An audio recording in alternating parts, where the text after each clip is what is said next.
Destiny, thank you so much for being Mhm. here today. I've got to tell you, I read your story and I so related to it. I was like, she is Mhm. speaking to me, and I know that it's just not me you were talking to. I know your story resonates with women everywhere. Mhm. So, first off, because I do want to hear your story, welcome so much to the Mhm. podcast. Well, thank you so much for having me. I am super excited to be here today. And like I said before we started recording, I am a completely open book. So I am open to any questions that you have and definitely want to help others get to where they want to be because I certainly have made a lot of mistakes along the way. I think we all have, right? I definitely think we have. Can you take us back to when this started? Like when you were like, I need to shift. Yeah, so I worked in corporate marketing, then I worked in higher education for many, many years, and really always had that entrepreneur bug, if you would. And I always wanted to work for myself. And it just came a time that I was like, you know what? It's now or never, right? They always say the best time to plant a tree was 50 years ago or whatever, 10 years ago, but the second best time is now. And that's kind of how I felt. So I took the plunge. I left a really good job that I had working remote, so I was working remote. I had that flexibility. I had 1,000 people underneath me, all across the US, and I was like, you know what, I really want to take that plunge, and that's what I did.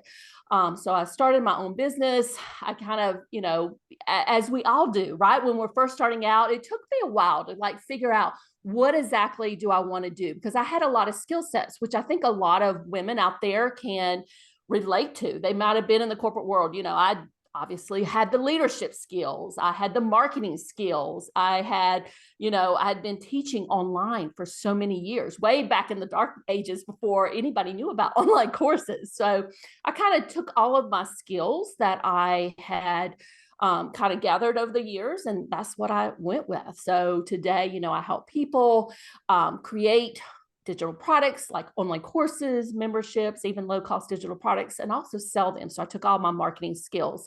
But when I first started, I was doing different things. Like I was doing service based work. One of the things I did initially, I was a Facebook ads consultant.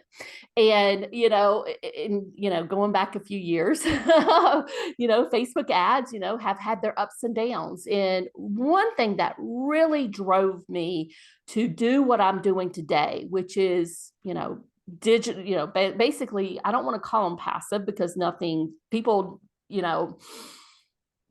they think passive means they're not working, but you are working hard. But these Mhm. passive income digital products, and the story that I want to share here is I was on vacation with my family. I had several clients that I was working with, but I had one client, and his Facebook ads, in his mind, they weren't going the way he wanted them to. Surprise, surprise. Facebook ads, weren't performing as well as somebody wanted them to. And we had paid a lot of money for this vacation. If anybody knows anything about watercolor Florida, it's not cheap. And my family went down the beach, and I had to stay back and work on this client's Facebook ads because he was, pretty upset. He wanted it done right then. And I came back from that vacation and I said, nope, that is not what I want to do. That is not the life that I have want to set up for myself. And that's when I went full force into, focusing on really in creating a business around my freedom and flexibility. Like I said, it doesn't mean that I'm not working hard, because I most definitely work hard, but I'm not tied to Zoom calls all day. In fact, I only have two this week. I have this one, this podcast interview that I'm doing, and I had one yesterday where I was actually interviewing somebody on my podcast. So I have two meetings this week. So I don't have a lot of Zoom calls. I'm basically working when I want to work and where I want to work. I think all of us want, at least I do, and I know Jeanette does too. So I'm going to speak for her real quick. But I know that we want to create a life on our terms, right? All Mm-hmm. of us have left that 9 to 5 grind and started our own business. And then as you mentioned, and I've experienced this too, you're running your own business, but you find yourself in a very similar 9 to 5 grind. Mhm. And you're like, wait a minute, this isn't what I wanted. This isn't like I wanted more, a little bit more freedom and to do things on my terms. So I commend you for recognizing that and saying, wait a minute, I want to be present on vacation. I want to enjoy everything my family's doing. Yeah. And, that's a hard, it might be an easy decision to make, but it's not always easy to put the action behind it and actually do it. So I think that's great that you did that. Mhm. Now, I have a question because we have somebody listening going, wait, but I want to do it too. So how do I do it? So when you made that decision in the beginning to, I want to change things a little bit and I don't want to be on Zoom calls all the time, what steps did you take in the beginning to set that groundwork? So that's a really good question. I do want you to know that it didn't happen overnight. Like it Mm, was a process. Like it took me a while to figure everything out. And a lot of it came down to figuring out what offers I wanted to, have in my portfolio and, really defining who I wanted to work with. Like what is that person that I want to yeah. work with? So, and I think there's different ways you can set up these type of businesses. So, let's just say that somebody out there is a coach or they want to get into coaching, and I that's one thing I love, right? I love coaching and helping other people, and I love teaching. But what I didn't want to do was to be on Zoom calls all day because it was draining me. It was absolutely draining me. So I was like, there's got to be a better way that I can help people and still, have that freedom and flexibility in my life. And that's when I discovered this is when I absolutely love it. And my clients love it that I'm working with. That's when I discover Voxer coaching. So, one of the ways that I set up one of my offers was unlimited coaching, where anybody, the people I'm working with, they can ask questions at any time. I don't care if it's 3 a.m. on a Friday. Doesn't mean I'm answering right there, but if they have that question, they can, send it to me in Voxer and I'll answer, when I get back to work the next day or next Monday or whenever it is. So, and the other part of that service is they get like a weekly marketing audit. So if they want me to review like a sales page or whatever, I could do that. But again, I'm doing it on my own time. So I'm reviewing like their landing page or their sales page or their email launch, their email strategy for the launch. And I'm recording a video, maybe, doing edits in Google Docs and sending it back to them. So that to me was much better than, doing the Zoom calls. And a lot of times you just got to figure out, you got to dip your toes in it and kind of test things out and figure out what works for you and what works for your clients. I find that interesting, right? Because you're right when you say that it's less consuming than doing a Zoom call because you have Mhm. to, first off, I don't know about you, but just setting up the meeting sometimes is a Yeah. chore in itself. Like, Yes. when are you available? Oh, here's my schedule. Well, here's my schedule, right? And then yeah, so I like that. I like, and when you say do a video, are you talking like Loom or something like that you're recording on? Yeah, like a Loom. I use Loom all the time, so I'll just record a Loom, send it back to them. They'll review it, and if they have questions, obviously they have access to Voxer where they can ask questions at any time. So that structure for that particular service has definitely worked for me. Now, let's say that somebody out there, maybe it's like a health coach or somebody that's in the health and wellness, maybe they have a membership. So, again, it's all about structuring that offer so that it works for you and your time and your family. And there are definitely ways that you can do that where you're not constantly in like membership like live Right. sessions or what have you. So and your clients or your members still get a ton of value, but again you got to kind of figure out how to structure your offers. Love it. Now let's go back a little bit, right? Mhm. Because I mean, this is amazing. It's like, where do I sign up, right? I'm ready. Let's Mhm. do it. But when you first started and you said it didn't happen quickly, and I think that's a Mhm, big misconception with a lot of people who first start their business. mhm. I mean, well, I'm impatient too. I want it Yeah. now, make it happen now, right? But some people don't realize that it does take time. It is a process. So when you first started and you shifted, how did you start to grow your audience where people Mhm. recognize, like, oh, wait, she's got something I might want? What did you do? So again, another great question, because one thing that I do want to point out as a service provider, I wasn't relying, I'd always known how important email marketing was, right? But as a service provider, it wasn't as important as it is if you're, if you have like digital products that you're selling. So when you have digital products that you're selling, you need in my opinion, a little bit bigger audience, right? You need an email list that you can sell to. So I placed a lot of focus on growing my email list. So in what I yeah, so I'm over you here guys cheering, agree, right? If right? you're Listen watching this here, on yeah. YouTube, you see the hands going up. If you're listening on the Yeah. podcast, you don't. But I'm over here like, yes, go preach, Destiny. And this is why it didn't happen overnight, right? So I was doing guest podcasting. I was, being speakers at virtual summits. I even hosted my own summits. I was participating in bundle collaborations. So, and I've done that, constantly, and I still do it today. Like I still place a major focus on growing my email list. And that has definitely helped me help me market my offers that I have, whether they're low cost digital products or even my higher end coaching services that I do. But I would say somebody out there who's just starting, definitely, definitely place a major emphasis on growing your email list. That's one of the biggest tips I think I can give anybody. So, I mean, because you grew yours to 16,000, I think, right? Do you still have 16,000? Yeah. Which is So like incredible. yeah. So in hobby school, yes, 16,000. We've done that in less than 2 years. My personal brand is the B to B market. So it's around 10. So a little Is bit that it? lower. Only 10,000? Yeah. Yeah. So, but hobby school, and we can talk a little bit more about hobby school. Hobby school Yeah. was honestly something that I kind of I really wasn't like expecting it to get as big as it did, to be quite honest with you. And that's another story. I was down at watercolor on vacation. Oh my gosh.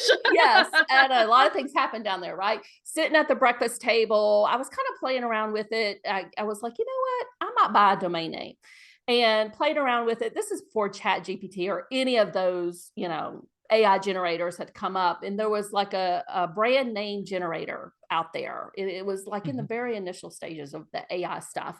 And I typed in hobby and I came up, and then it came up with hobby school without an H in it. And I was like, this is really cool. I think I can do something with it. And that's, I kind of sat on it for a while. And then, I kind of began that process of growing that brand and email list and that audience. And it's been fun. So we do online learning virtual summits. And that's primarily the way that we have grown that. Like we did one last month. It was Harvest a Table Summit. We're doing one in April. It's an organized living summit, kind of all around that spring cleaning and type thing. So, Yeah. and just different type of hobbies. We're doing an art of expression summit coming up. So really, really fun stuff, and people absolutely love it. I love it. I I Thank do. you. I'm like, well, first off, you got me on the organizing thing because I'm a bit of I love organization. Like everything has its place. So when you said that, I'm like, oh, wait, what? My mind got stuck there going, when Yeah. is it? Like I'm asking all these questions. So you have the summit to grow your email list, but what about if there's somebody that they're not having a summit? Like was there something in addition that you did to grow that to be so high? Well, it is interesting. The one of the reasons why we started offering these summits is because I had a lot of people in my personal brand business because I worked with course creators and membership owners and people who are building digital products.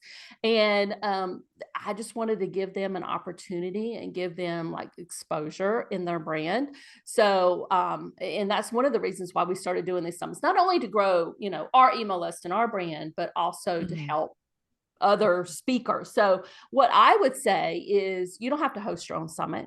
Go speak at a summit.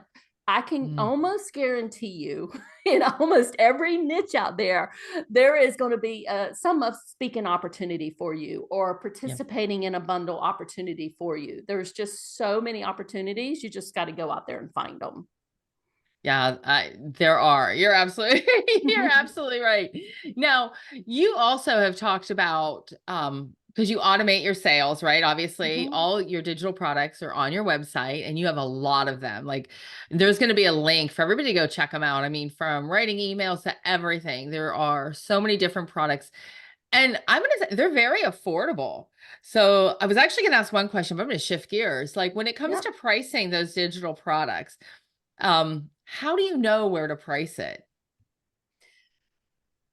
So it's not always easy. Yeah, I know that a lot of I people get know. tripped up on this. So Yes. and I would say a lot of it for me, the products that we have in our Hello Content shop, I would consider them more low cost digital products. And a lot of them we also sell not only in our Shopify store, but we also sell through what I call funnels, like tripwire type funnels. So when somebody signs up for a lead magnet, on the next page there's a tripwire, then you might have an order bump and upsells, and that's it's one of the ways that we make money with Hobby School too, is when people sign up for the summit, they get the free summit. Then we have the VIP All Access Pass with an order bump and a couple upsells after that. So, but how do we price? It really depends on how we're selling it and I would say the value that we're bringing with that particular offer. So a lot of our stuff we're selling through these tripwire funnels, and those tend to be more no-brainer type offers, right? It's to make it easy for somebody to say yes to a tripwire or yes to an order Yep. bump or yes to an upsell. So you're not going to sell a $500 product through something like that. But you can sell easily, a $49 product or a $7 Right. product or $27 product. So I would say a lot of it depends on how you're selling it and also, the values. So if you were selling a $2,000 offer or even a $1,000 offer, I would promote and market that differently than I would, Mm. a tripwire type product. Yeah. You mentioned too when you were saying these tripwire products, right? Mhm, So somebody purchases it, easy decision, and then they mhm. go into this funnel and you start email marketing to them, right? And Yep. you're selling to them. I Mhm, mean, you have the sales automation, I'm sure, set up in the background that just sends it. And I noticed something on your website you had shared about um you can sell, but without being sleazy. And I'm mhm, paraphrasing you. I can't remember mhm. exactly what I read when I checked it out, but it does sometimes. I know when I'm working with clients, when they set up these automations, I'm like, the goal's really to like whatever your end goal is, like you've got to nurture them to get to that end goal. And Mhm. it's usually a sale of some sort. But some people feel like it feels icky, it feels sleazy to do that. So I love that you mentioned that. So can you share a little bit about like how to not make it sound sleazy? Like what do you do? Yeah. So I work with a lot of women who feel that way, right? I was working with one yesterday. She was setting up a Facebook ads funnel. So she's running Facebook ads to this particular funnel, and she's a little hesitant, right, to put in the upsells and the downsells and the order because she feels like she's being too pushy. And Yeah. kind of what I, mentioned to her, I said, well, First of all, the offers that and she had some fantastic offers. I'm like looking at them. I wanted them. They were so good. Right. So she had some really, really fantastic offers. I said, I know these people who are going through here and they're getting your free lead magnet from your Facebook ad and they're buying your tripwire offer. I know that they're going to want these others. Not mean you're not going to sell 100%, right? But you're Yeah. helping them. You have to look at it that you're helping them. Mm. So that's one thing I would say. The other thing I would say is, and let's just say that you're selling like $1,000 course or, a higher price type offer. Generally, what you would do with something like that is you would sell it via a webinar, like an evergreen webinar. Right. Now, in those type of situations, there are ways that you can do that where you're not being you're selling, right? Because you have something that's going to help somebody, but you're not pushing them, right? Some of the things that I hate is when people have these recorded evergreen type webinars and they pretend like they're live. They're not live, people. Oh, I know. That drives me Accurate. so crazy. I'm It like, does. Yes. oh, yeah, I'm right there with you. Right there with you. It drives me nuts. So I can't stand that. But I use Webinar Kit when I'm selling when I have one of these set up, and there is a simulated chat in there. And I always tell them this is not live, but if you have a question, send it in the chat and it'll come to me via email and I'll respond. And I've had people say, wow, I can't believe you actually responded to me. I was watching this recorded webinar and had this question. I can't believe that you responded to me. So, so again, there's just little things you can do. You can put like a chat type messaging thing on your sales page. So if somebody has a question, they can, send that to you and it can come to you via email and you can respond back to them. So there's ways that you can help people make decisions where you got to buy this now or you're not going to get this $500 discount or whatever. Right. Right. Because they always hit you with that, right? Yes, for Always. sure. So if we have listeners who are right now, they're listening in, they're like, you know what, I want to do exactly what Destini did. And I want to start an online business. I want to shift gears or I'm starting fresh. What advice would you give them based on everything you've gone through? So I would get number one, very clear about who you're helping in your niche. And then I would start building the email list of your ideal customer. Mm, At the same time, I would very, very, very quickly, don't wait, very quickly figure out what kind of offers you would enjoy working on, right? But that it would also serve your ideal customer.